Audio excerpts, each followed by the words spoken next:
Well, that is the top brass at the Reserve Bank of India addressing the media after that policy announcement.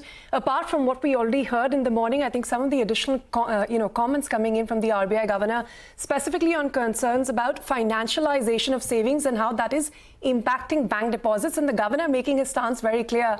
It is not that he's telling people not to put money in the markets or only to put money in banks. That is an individual's calls, but it may pose a liquidity risk for banks, and that is something that the RBI wants to alert them to manage. Again, on the FNO speculation bit, he said there's been an intra-regulatory meeting between the SEBI and RBI, and these matters have been taken up. There is no heightened concern on the matter or anything to flag at the moment.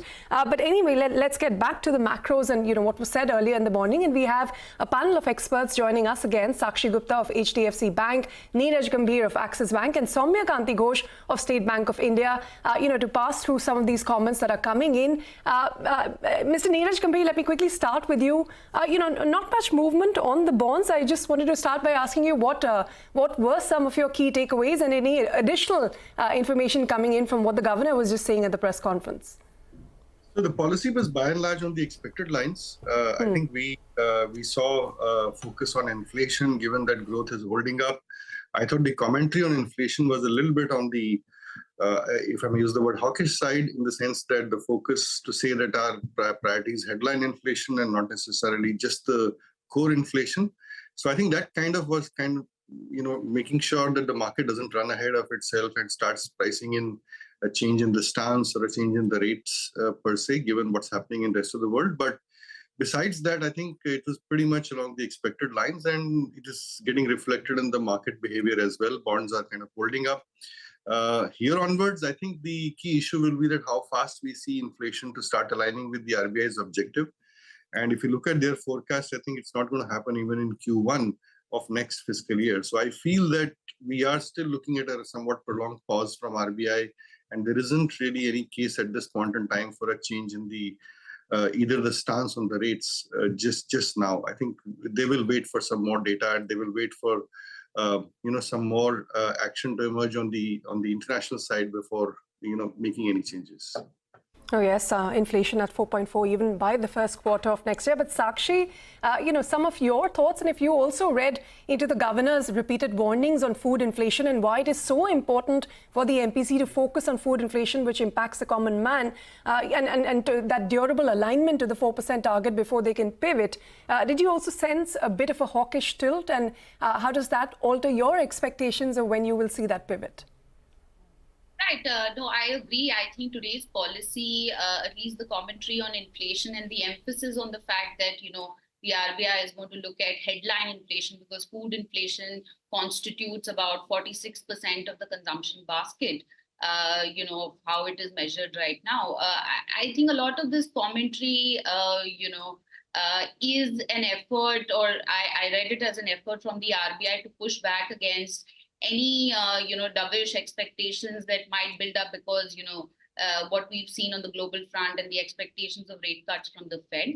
I think the situation still remains very, very uncertain. I think the governor also emphasized that if you have this persistent food inflation shocks in the system, they can ultimately start feeding into household inflation expectations. So I think that's where one of the other concerns really are. So going forward, yes, I don't think that the chance of a pivot is there, either in terms of stance or rate cut in the October policy. I think that perhaps by the December policy, the RBI would have, some more data points, clarity on, how the monsoon performance has been, because we have to remember that by the end of this month, La Nina conditions, which are associated with, excess rainfall, are going to start setting in. And whether that leads to any sort of volatility in food prices yet again in the month of September, that's something that they would kind of want to watch out for. So I think both on the domestic front as well as on the global front, in terms of what the Fed does, I think some of these things, we'll get clarity over the next 2 or 3 months. And I think then the December policy perhaps would be could provide some space for the RBI. And I don't think we can necessarily rule out any sort of pivot by the end of this calendar year. I think it really depends on, how persistent the food inflation shocks really are at this stage. Well, Neeraj, let me also point you to some of the comments that the governor made on the US economy. Now, he said, all the SAM's rule and all of this is being speculated upon. But the fact of the matter is that the economy seems to be doing relatively well and that you can't really predict that it is going to head into a slowdown or a recession of some sorts based on 1 month's unemployment data. I quickly wanted to get your reaction on that. I think I concur with that view. I think US market tends to swing a lot basis short-term data. In fact, on the SAM's rule, Sam herself has gone ahead and kind of given some explanations on how they think about, the situation currently. What has happened is that everybody is basically looking at a slightly higher probability than earlier of US going into recession. It is not a sure shot recession as yet. I mean, some of the major, investment banks are calling for 25 to 35% probability of US going into inflation.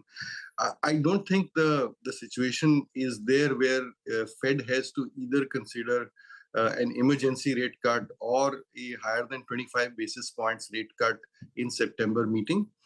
I still feel that the base case for US at this point in time is for Fed to start cutting rates in September by 25 basis points. And I feel that they will take it one step at a time. They will also look at the data. They will also look at how the inflation and the unemployment story kind of is playing out. There is certainly some weakness in the employment numbers. There is some cooling down of the job market. If that cooling down persists or if it accelerates, then obviously the case for higher level of cuts kind of becomes more stronger. But at this point in time, I think my view is that, yes, the baseline is a September rate cut by Fed, and thereafter a very data-dependent sort of rate cutting cycle. And potentially we could see maybe 2 rate cuts in this calendar year if the data sort of continues to inch down in terms of inflation and the unemployment or the employment data as is currently expected. Sakshi, in that case, the Fed rate cuts of 25 to 50 to 125 notwithstanding, what about India's own rate cutting cycle with neutral rates being spoken of at 1.4 to 1.9% kind of levels? What is the total quantum of rate cuts that you foresee in this entire cycle from RBI? Given the fact that right now, given their projections for the next 4 quarters, I mean, inflation is still expected to remain above 4%, right? I think that this is going to be a very, very shallow rate cut cycle for India. I am not looking at, cumulatively 50 at the best 75 basis point rate cut in the whole cycle. And we have to remember that, we did not increase rates as much as the Fed, right? So, the space for rate cuts, therefore, is also lower. This aligns with, I think, their neutral interest rate projections. If you take the lower bound of what they're saying, which is about 1.4, that's about 50 basis point rate cut, really. And I don't think that we are going to see, the growth indicators in India continue to kind of hold up. I think projections for next year, next fiscal year's first quarter is also around 7%. So I don't think that the RBI would be in a position where it's cornered and forced to really deliver larger rate cuts because the growth momentum continues to kind of broadly remain strong. Well, speaking of growth, Sakshi, what is HDFC Bank's own estimate? Because a lot of people are asking what gives the confidence to the RBI to project the 7.2% number. Even with the economic survey, most people are talking about this 6.5% to 7% kind of a range. Right. So, Ritu, we are at least more aligned with what the RBI's number is. So, on growth, we are expecting 7.1 for this fiscal year. And what we are really factoring in is that, in the first quarter, you did not see a lot of government spending. And I think that a huge amount of that would have to be crunched in the, consequent 3 quarters. So I think to some extent that's going to support growth. I think also on the consumer demand side, and this is something that the governor also alluded to, I think that, there are signs of pickup on the rural side from the indicators that we are tracking. And if in fact monsoons, continue to progress well, they tend to have a very high correlation with rural demand. That's another, comfort area that we are looking at. I think export growth, compared to last year, this year we're going to see positive export growth. This aligns with the expectations globally in terms of trade numbers. And it's not just goods, but we've seen significant traction on the services side that kind of continues.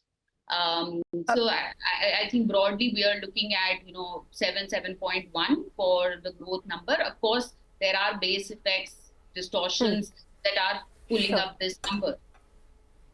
Well, Sakshi, Neeraj, do hold on. We also have Umesh Revankar, Executive Vice Chairman at Shri Ram Finance, joining us on the show.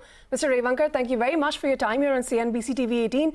First off the bat, how does life change at Shri Ram Finance, and your comments on what the governor was saying about personal loans. Now, while the rate of growth has significantly slowed down from the time that these risk weights were increased last year, he highlighted there continue to be some pockets that are seeing high growth, pointing to some concerns. Where do you think he's pointing to, and what did you make of his comments? Do you expect more in terms of regulatory clampdown on this? Yeah, good afternoon. I don't really think of a regulatory clampdown on the same.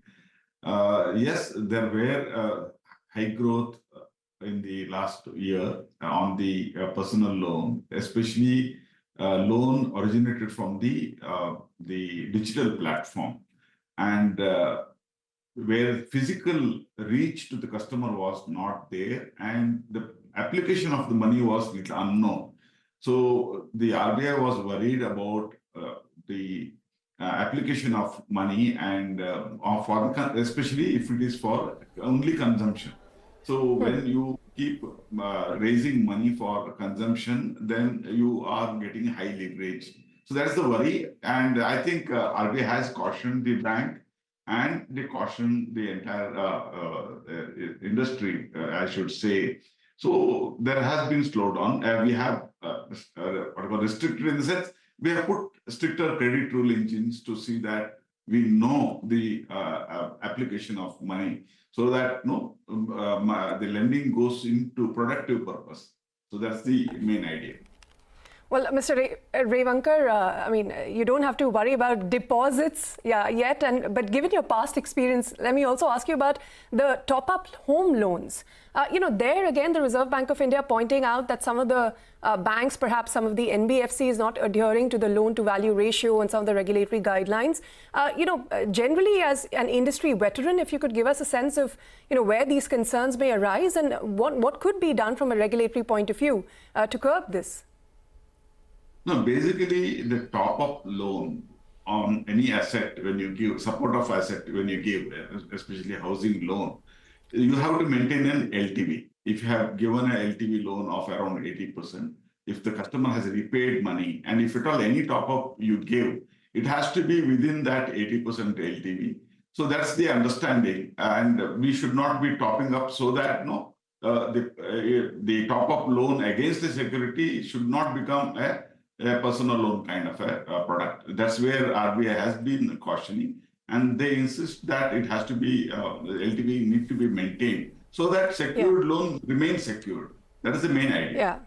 Yeah, but we'll have to see more on what RBI says on that. But we have Mr. Soumya Ghosh, Chief Economist at State Bank of India, now also with us. Mr. Ghosh, just quickly, your thoughts on what you made of the policy, if there was indeed that hawkish tilt you sensed, and as a result of that, now what are your expectations as to the next steps? Yeah, thank you. I think the policy basically is in expected lines, and we are expecting that there should be an uptick in the inflation trajectory, because the July inflation number was supposed to be the lowest. But I think that has been bumped up now. And in our sense, as of today, the total inflation projections the RBI has done is 4.5%. They have made some quarterly adjustments. But my sense is now, as of now, the average inflation rate could be higher than the 4.5%, which the central bank has projected. So from that point of view, you are not expecting any cut in the rates as of now. and also the fact that there is an element of global uncertainty regarding Fed, how much they will cut. There are plethora of opinions available in public domain. So our sense is that I think the best bet for a rate change cycle or a stance change cycle could be after December or so. I see. On deposits, I was reading your report that banks garnered incremental deposits of about 7 trillion in the fortnight ending July year to date, compared to the credit of 3.8 trillion. You heard the Reserve Bank of India's comments on this widening gap between credit and deposit growth. I'm wondering, if there's been some expectations as to what could be expected, or this is just him warning banks that there could be a liquidity risk to watch out for. Any concrete measures you think would be forthcoming from the Reserve Bank of India? No, sir, I think it is, let me make one thing clear, Ritu, over here. I think deposits has been growing in the banking system. That's why I said it is grew by 7 trillion this year against 10 trillion last year, even though the rates have been increased. But it is not growing at the pace at which credit is growing. The problem with the deposits is that I think today, if you look into the bank deposits, if I look into the CASA and the time deposits, in an increasing interest rate scenario, there will be a shift from CASA to time deposits. So that's one thing. The second thing is that the CASA deposits are now becoming more unstable because of the digital payment infrastructure. A lot of this CASA is now getting used for transactional motive. So it is moving across banks.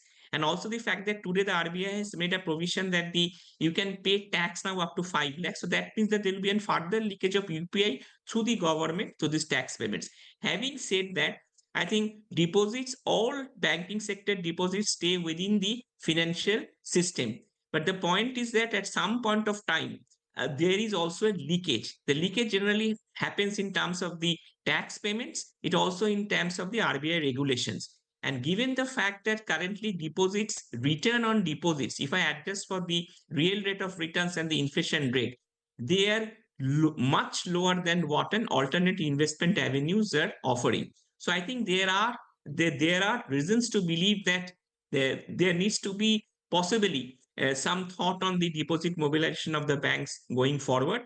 But as of today, I think the behavioral change of the households and the returns which are coming from the other financial instruments make them more attractive. And please note that the bank deposit treatment of taxation and also the treatment of how it will be taxed is completely different from the other competing asset classes. Bank deposits are actually taxed on accrual basis, whereby the others are taxed on redemption average. So there are a lot of uniformity in the treatment, tax treatment and other things. Until and unless I think there is a fair look at all these things, I think this problem will continue, because household decision to invest in deposits or in other alternate investment avenues is a decision that should be best left to themselves and to the competing market forces.